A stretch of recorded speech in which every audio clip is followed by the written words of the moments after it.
Okay, guys, here's another one. What do you call a pig that does karate? A pork chop! Okay, you want another one? All right, here you go. Why are there gates around cemeteries? Because people are dying to get in. All right. Did you hear the one about the broken pencil? It's pointless. These are so good. What is brown and sticky? A stick! Hey guys. I'm just working on my Zoom meeting to practice my stand-up routine. I thought it's time to pick up some new skills. And I thought, why not brush up on my jokes? How about we learn about this week's work? This week, we are going to work on a rhetorical analysis. You will be choosing one of the two speeches that we looked at. Well, one was a speech and one was a letter. And you're going to do an analysis of the author's rhetoric. And if you remember, rhetoric is just another way of saying persuasive techniques or language. And you may remember doing this earlier when we worked on a SPACECAT. You've done this before, but I just want to remind you what that means. So SPACECAT is an acronym for speaker, purpose, audience, context, exigence, and then choices, appeals, and tone. So I'm going to go through each one of those just to give you a refresher so you can have it fresh in your mind what those things are. The first thing we have is speaker. This is simply who is either speaking the speech or who is the writer. If we were talking about a poem, which we're not in this case, it wouldn't necessarily be the author, it would be whoever is actually kind of speaking in the poem. But what do we know about him or her, him in this point? What is their point of view? Now, this doesn't mean point of view like first person, second person, third person. This is what is their view, basically, of life.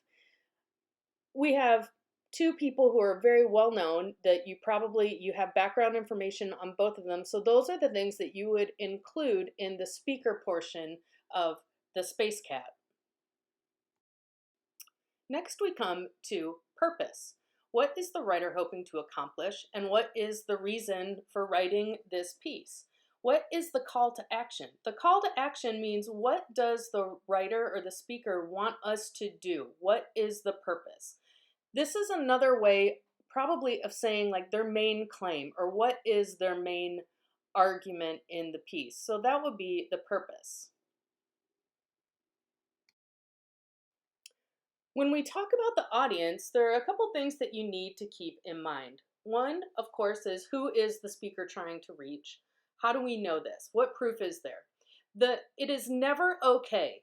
Hear me when I say this. It is never okay to say the audience is everybody. Sure, anybody might have access to it, but the speaker was never probably trying to reach every single person. You really need to narrow it down.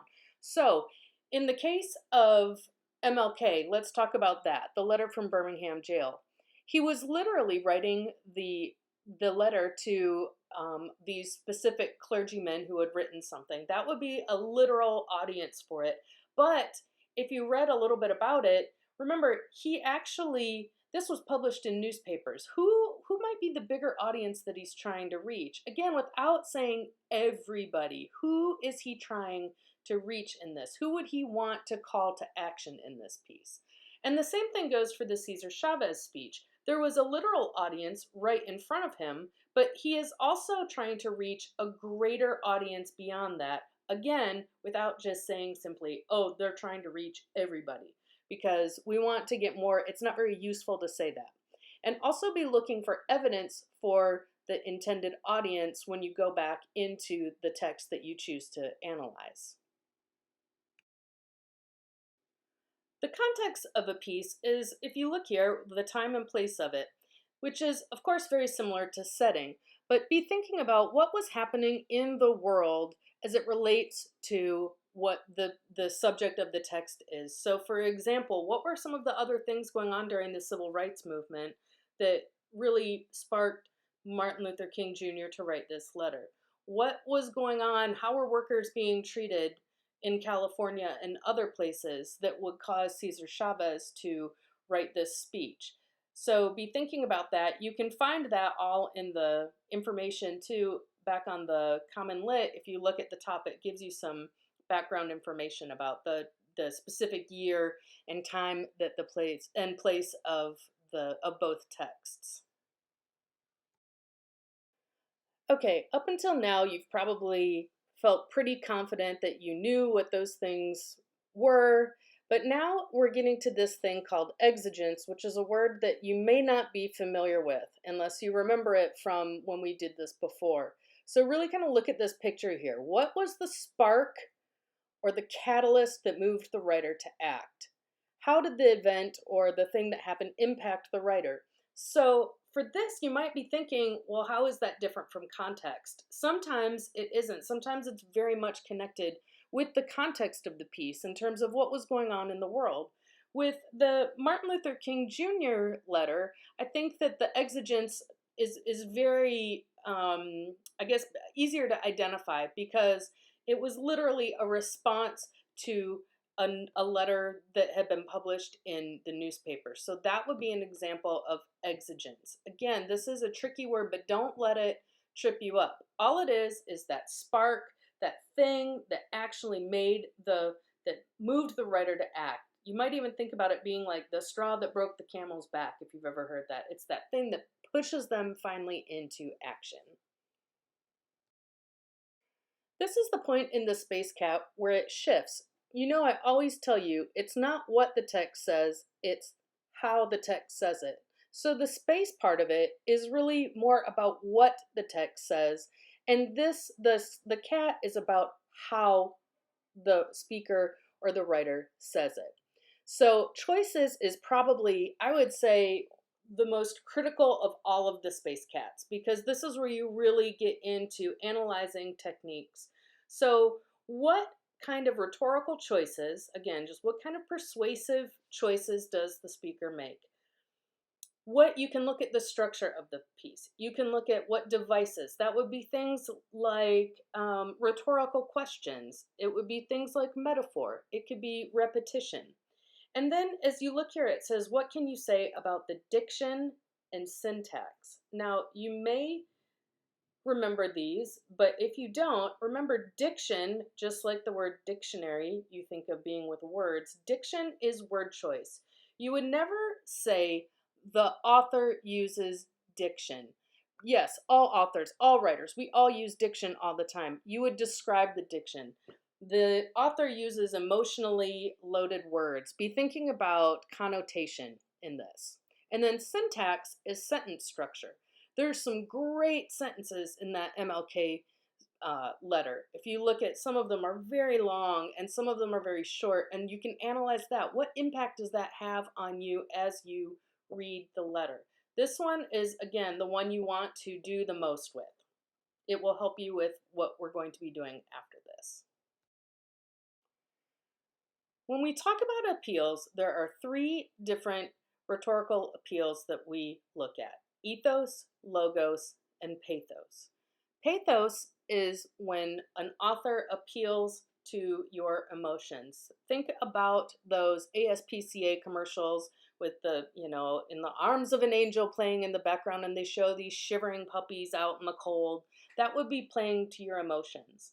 Logos is when you see lots of facts and figures and data. It's an appeal to your logic. And then the third one, ethos, is when the speaker is using his or her credibility as a way of appealing to you. So for example, if I was telling you what car to buy right now, I don't know that my ethos would really have much to do with it. However, the fact that I'm telling you how to write a rhetorical analysis, it would be using my ethos, that you would trust me as an expert in that field. It's rare that you see just one of the appeals. Usually, writers use multiple appeals in their speeches or in their rhetorical writing. And last but definitely not least is tone. This is one that you should all be fairly familiar with. We've talked about tone all year. Remember, tone is the attitude that the writer is taking towards the subject. So, this is another place tied in kind of with the diction. Usually, we need to talk about what words with connotations really contribute to the tone, either giving it, you want to be thinking about kind of like emotional words. Remember, the difference between mood and tone, like you might be in a bad mood, but if your mom says to you, don't take that tone with me, it's not necessarily what you said, it was how you said it. So, how does the writer or speaker say what he or she wants to say in their piece? So that's it really for the Space Cat. Please feel free to get in touch with me if you have any questions about this. I know that rhetorical analysis can be kind of tricky. It's a big, kind of a new type of writing, maybe that you're not as familiar with, but it's very important. Next year, you'll be doing lots of rhetorical analysis, and it will also help you even just looking at as we come up to your research paper. So, again, let me know if you have any questions. I hope you guys are all doing well and that you're happy. And let me know if you need anything at all. Bye.